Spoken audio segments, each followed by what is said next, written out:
Hi guys, welcome back to my channel.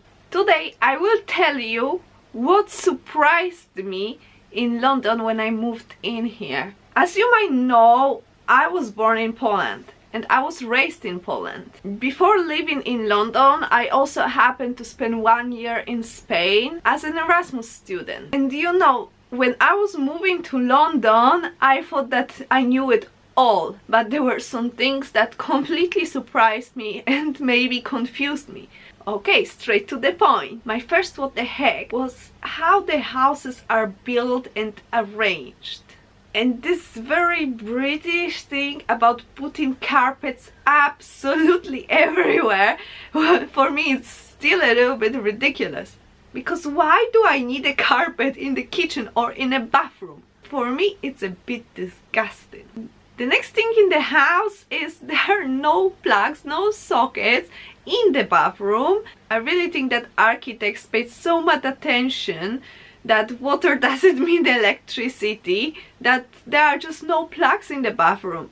And I still cannot understand why I cannot dry my hair in the bathroom. And also it causes the fact that there is no laundry machine in the bathroom. Laundry machines are in the kitchen usually. And for me it was 180 twist because it doesn't go together, food and the laundry. But well, health and safety. Another thing that surprised me is the strange food habits that people have here. I'm sorry guys, you really have to forgive me. I've tried hard.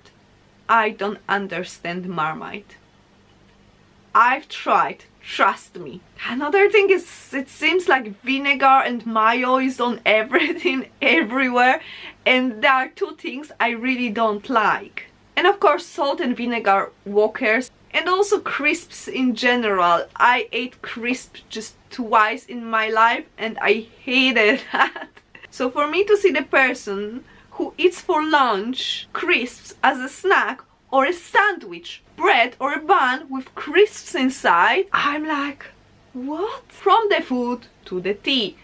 I knew that tea is a serious thing in the UK, but I didn't expect it was so serious. Just imagine at work there is a tea break, everybody leaves whatever they are doing at the moment and they just go to make themselves the tea. Not even mention the tea comes with milk.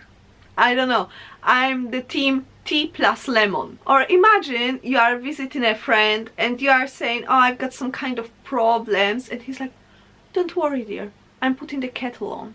Another thing that I was quite surprised with was this going out after work during the week.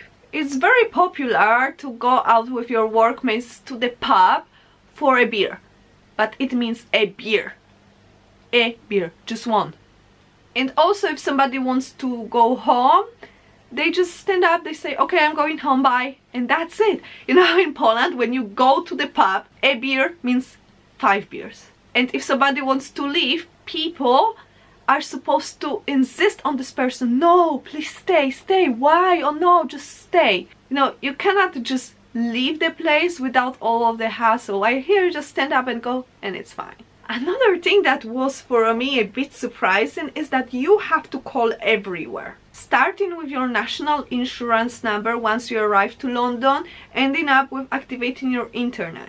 And well, in most of the cases you will not solve the case face to face with the person. You have to call. The next thing that surprised me in here was the level of the customer service. You know, maybe because in Poland all of this customer service started being, I think, like maybe 3-4 years ago, and it's still a bit on the lower side, but here customer service is really amazing. If you bought something, you want to exchange that, you just take it to the shop, or you can send it back, you get your money back. Or if something breaks, same story, you just give it back and you have your money back. Also sales assistants, they are mostly very nice and helpful and smiling. The next thing that surprised me is quite ridiculous because it caused quite a lot of confusion to me. People are very nicely indirect, I would call it. First time I didn't kind of get it was when I started working in one office and I was asking my workmates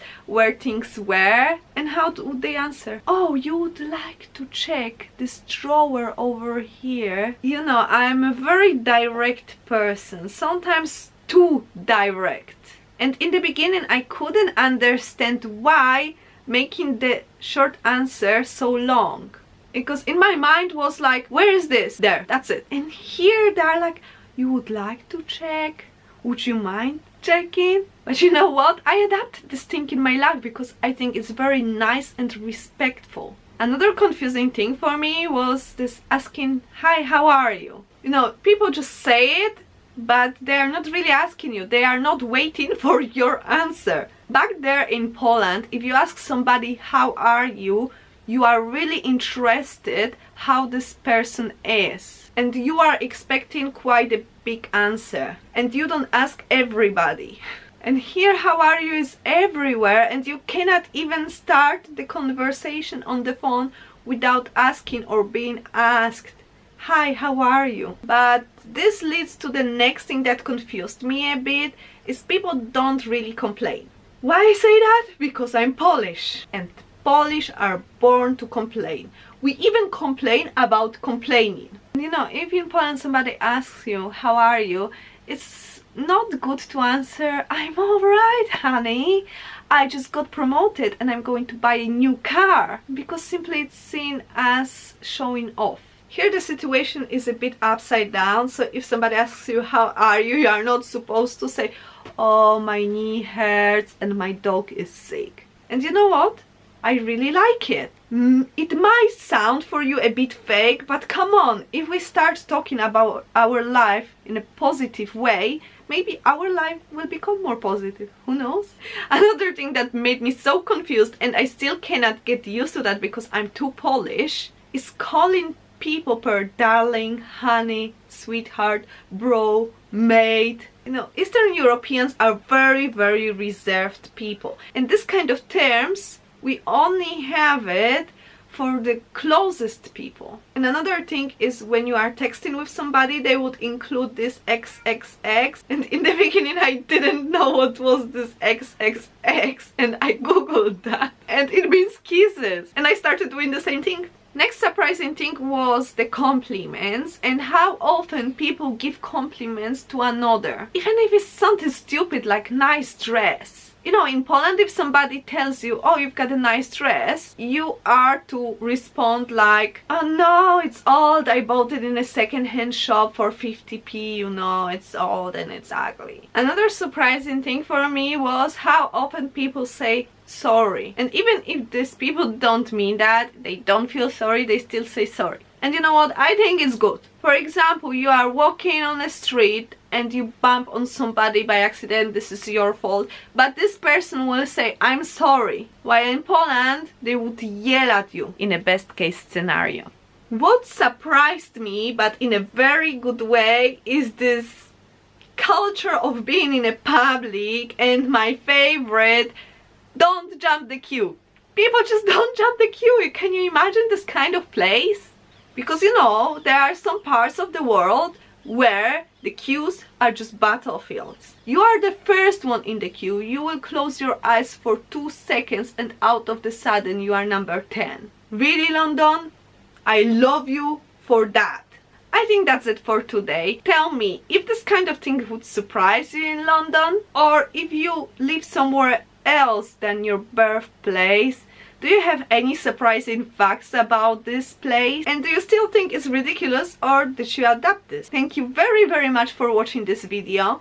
I hope to see you in my next one. Don't forget to subscribe, like this video if you like the content, comment down below, and also you can visit me on my social media, Twitter, Instagram and Facebook. Thank you once more and see you next time. Bye bye!